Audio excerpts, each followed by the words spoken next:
Hello IGNU students, welcome to another video of MSO 001 Sociological Theories and Concepts Important Topics with Answers। आज का हमारा topic है functionalism and new functionalism. आगे तक video ज़रूर देखिएगा पूरे आंसर को समझने के लिए। चलिए let's get straight into the answer. First हम समझेंगे functionalism. Functionalism is a sociological perspective that views society as a complex system where each part contributes to the overall stability and functioning of the whole.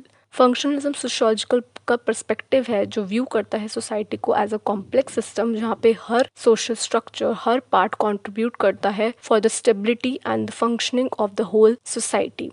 Originating in the 19th century with thinkers like Auguste Comte and Herbert Spencer, who drew analogies from biology examples organs and body, it was further developed by Emile Durkheim and Talcott Parsons in the 20th century. Auguste Comte and Herbert Spencer drew करते हैं analogies from biology, जैसे कि हर organ important है for maintaining of the body as a whole, ऐसे ही हर social structure her part of society का important है उस जिससे कि फंक्शनिंग रह सके, स्टेबिलिटी रह सके और ऑर्डर बना रहे सोसाइटी में। Durkheim emphasized social solidarity and the functions of institutions like religion in maintaining order, while Parsons introduced the concept of a social system with subsystems that work independently. Durkheim कहता है कि religion important है। Durkheim किस पे focus करता है? Social solidarity पे और फंक्शंस हर इंस्टीट्यूशन को फंक्शन करना इम्पॉर्टेंट है, अपना अपना रोल प्ले करना इम्पॉर्टेंट है for the social stability in society. और वो कहता है कि रिलीजन एक इम्पॉर्टेंट हिस्सा है सोसाइटी का to maintaining order. Parsons introduce करता है कंसेप्ट ऑफ सोशल सिस्टम और सब सिस्टम्स जो कि वो करते हैं इंडिपेंडेंटली। फंक्शनिस्ट आर्ग्यू करते हैं society strive for equilibrium where disruptions for example deviance are corrected through mechanisms like social control to restore balance.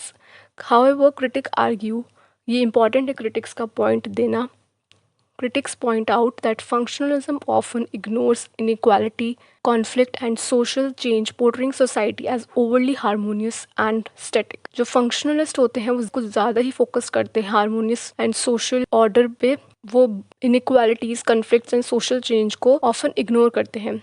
Coming to neo-functionalism emerged in the mid-20th century as a refinement of a classical functionalism, addressing its shortcomings by incorporating neo-functionalism shortcomings को पूरा करता है classical functionalism के by incorporating dynamics of change and conflict, influenced by Parsons but extended by scholars like Jeffrey Alexander and Nicholas Luhmann.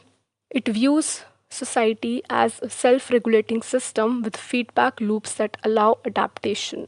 Jeffrey Alexander and Niklas Luhmann को आप अच्छे से इनको हाईलाइट करेंगे जो कि व्यू करते थे सोसाइटी को वो सेल्फ रेगुलेटिंग सिस्टम है as a self regulating system with feedback loops that allow adaptation.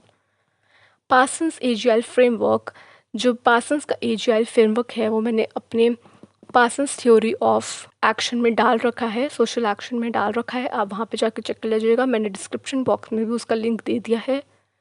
Parsons AGI frameworks illustrates society must handle adaptation मतलब adapting to the situation, goal attain करना, कुछ गोल होना चाहिए, कुछ ऑब्जेक्टिव्स होने चाहिए जिसको आपको अचीव करना है, integration, coordinating parts and latency, maintaining cultural patterns and motivations. New functionalist emphasize करता है इंटरडिपेंडेंस को where changes in one systems affect others, potentially leading to evolution rather than just stability. Evolution आता है पूरा, ना ही सिर्फ stability.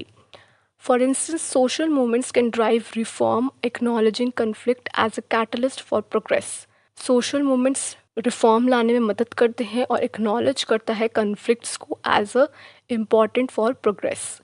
Unlike classical functionalism, neo-functionalism accounts for globalization, differentiation, specialization of roles and unintended consequences, making it more flexible. Neo-functionalism ज़्यादा flexible है, globalisation को ध्यान में रखता है, डिफ्रेंसिएशन को ध्यान में रखता है, जो अलग अलग लोग रोल प्ले करते हैं उसको, ठीक है, इससे वो क्या बनता है, एक फ्लेक्सिबल बनता है।